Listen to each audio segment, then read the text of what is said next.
In the shadowy corridors of global finance, beyond the gaze of ordinary citizens, a handful of families have orchestrated the flow of capital that built empires, financed wars, and shaped the modern world. Their names have become synonymous with unimaginable wealth and influence: Rothschild, Medici, Fugger, Rockefeller, Morgan. These banking dynasties didn't merely participate in history. They funded it, directed it, sometimes even dictated it. This is not conspiracy theory. It is economic history, written in ledgers rather than royal decrees, yet no less powerful in its impact on human affairs. For over 2 centuries, these families transformed themselves from merchants and moneylenders into the indispensable partners of kings, presidents, and prime ministers.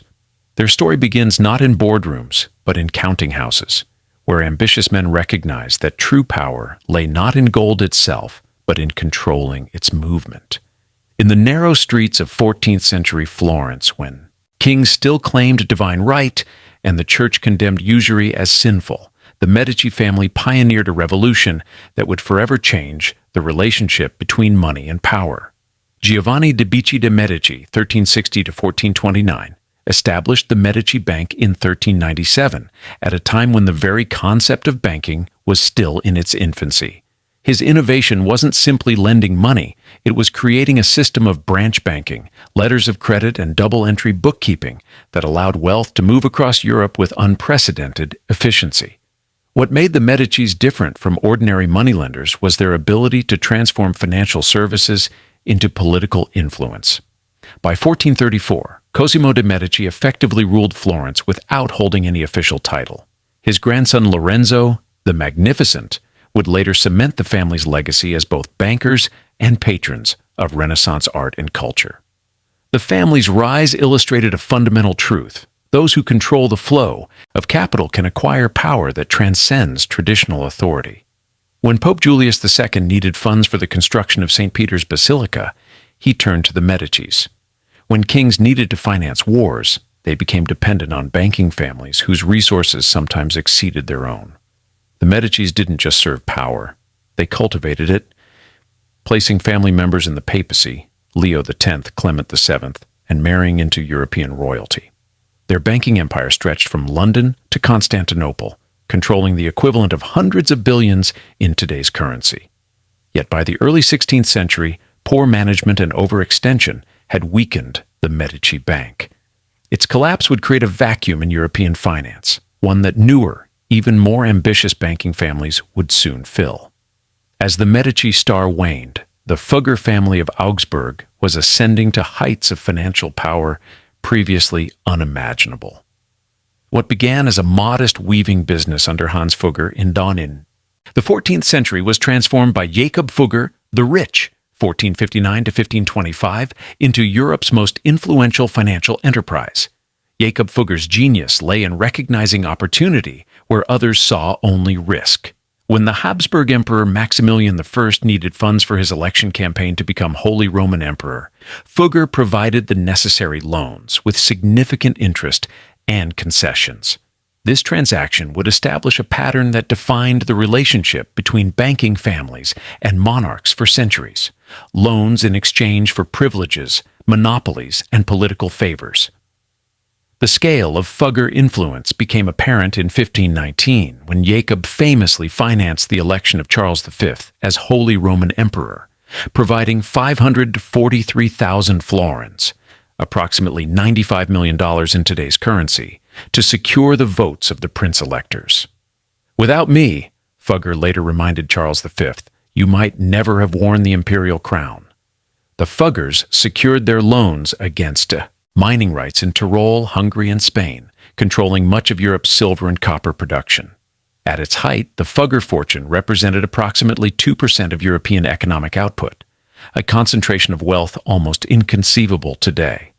Their business empire extended into spices, real estate, and even early forms of news networks to gather commercial intelligence. When Anton Fugger died in 1560, the family fortune was estimated at 6 million guilders, roughly $1 billion in modern terms. The Fugger model of banking demonstrated how financial families could transcend national boundaries. operating above the politics of individual nations while simultaneously shaping those politics through economic leverage. Their practices, from international branch banking to complex credit instruments, created a template that future banking dynasties would refine and expand. If the Medicis invented modern banking and the Fuggers perfected it, the Rothschilds transformed it into a true global force. No financial dynasty has captured the public imagination or inspired more speculation and conspiracy theories than the family that emerged from Frankfurt's Jewish ghetto to become the world's most powerful banking house. The story begins with Mayer Amschel Rothschild, 1744 to 1812, a coin dealer and textile merchant who recognized that the fragmented nature of European states created opportunities for those who could move money across borders. His masterstroke was placing his 5 sons in 5 different European financial centers: Frankfurt, London, Paris, Vienna, and Naples. This structure created what historian Neil Ferguson called the world's first truly international banking system. The family's defining moment came during the Napoleonic Wars. Through an elaborate network of couriers and coded communications, Nathan Rothschild in London received news of Wellington's victory at Waterloo before the British government itself. The famous story, somewhat embellished by later accounts, of Nathan's strategic trading on the London Stock Exchange that day exemplifies how information, as much as capital, became the currency of banking power. By financing both sides in various conflicts, the Rothschilds achieved something unprecedented. They became too valuable to every European power to be constrained by national interests. When they declined to fund a particular venture, as they did with Russia's proposed conquest of Constantinople in 1856, entire geopolitical strategies could be forced to change. At their peak in the mid-19th century, the Rothschild family controlled the largest fortune in modern history. Adjusting for inflation, estimates place their wealth at between $300 to $50 billion and $1 trillion in today's currency. As Baron James de Rothschild told Napoleon III, "There are 3 powers in Europe: England, Russia, and the House of Rothschild." Their influence extended far beyond lending to governments. The Rothschilds financed crucial infrastructure like railways across Europe, stabilized national currencies during crises, pioneered international bond markets, created the modern insurance industry, shaped colonial development through strategic investments. The Rothschild model, diversified, internationalist, and intensely private, established principles that would define global finance for the next century and beyond. Their legacy wasn't simply wealth, but a vision of financial power that transcended national boundaries. At a time when nationalism was reshaping European politics. While European banking dynasties laid the groundwork for modern finance, the late 19th and early 20th centuries saw the center of financial gravity shift decisively to America. 2 names would come to define this era: Rockefeller and Morgan.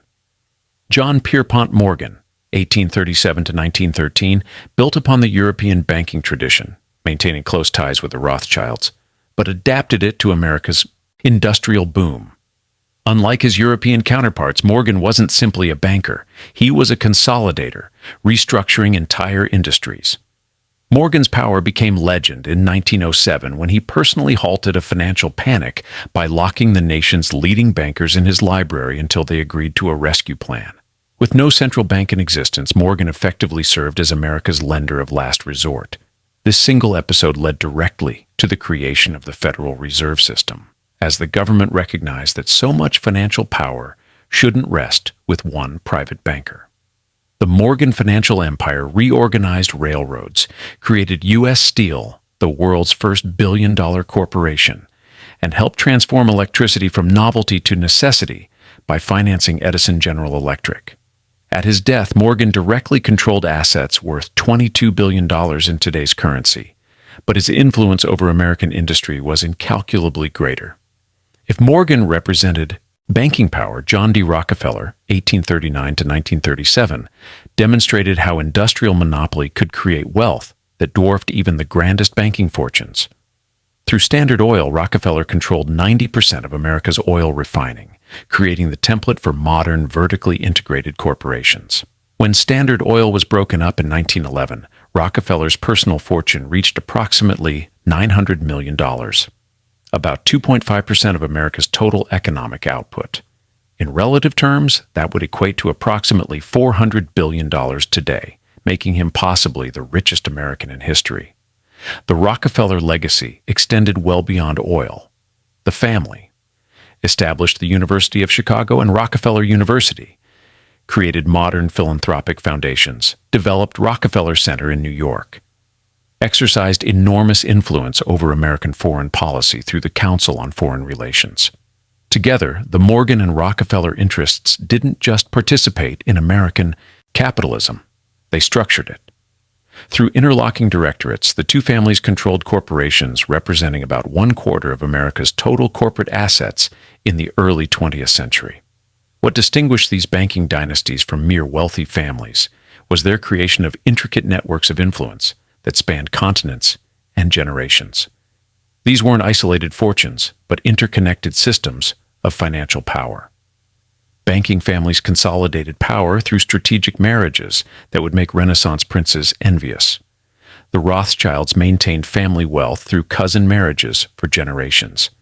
J.P. Morgan's daughter married into the Satterley family, connecting to other powerful financial interests.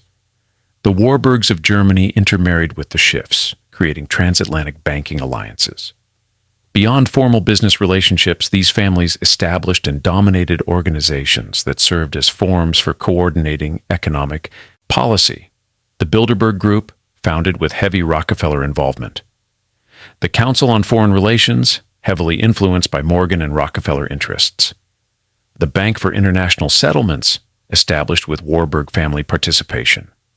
These weren't sinister conspiracies, but pragmatic efforts to create stability in a financial system that had become too complex and interdependent to be managed through traditional national policies alone. Perhaps the most significant achievement of these banking dynasties was their role in establishing central banks that institutionalized their influence. The Bank of England, with early Rothschild involvement. The Federal Reserve, created after the 1907 panic with significant input from the Morgan and Warburg interests. The European Central Bank conceptually descended from private banking models. Through these institutions, banking families helped create mechanisms that both stabilized financial systems and ensured that private financial interests retained significant influence over monetary policy. The great banking dynasties didn't maintain their power by clinging to the past. They evolved with the times, shifting from merchant banking to investment banking, from industrial finance to technology ventures, from national influence to global networks. The 20th century brought unprecedented challenges to banking wealth. World War I destroyed the integrated European financial system. The Great Depression led to banking regulations that limited traditional power. World War II and the Holocaust devastated European banking families. The post-war order created new institutions like the IMF, and World Bank decolonization removed many traditional investment opportunities. Yet the most adaptive families maintained their influence by changing their strategies. The Rothschilds, for example, shifted focus to investment banking and wealth management. The Rockefellers diversified from oil into real estate, technology, and international ventures. As the 20th century progressed, new banking dynasties emerged, often following patterns established by their predecessors. The Saudi royal family, controlling the world's largest oil reserves and significant Western investments. The Goldman Sachs network, producing treasury secretaries and economic policymakers. The Koch family, combining industrial wealth with political influence. Hong Kong trading families like the Lai family, controlling vast portions of Asian commerce.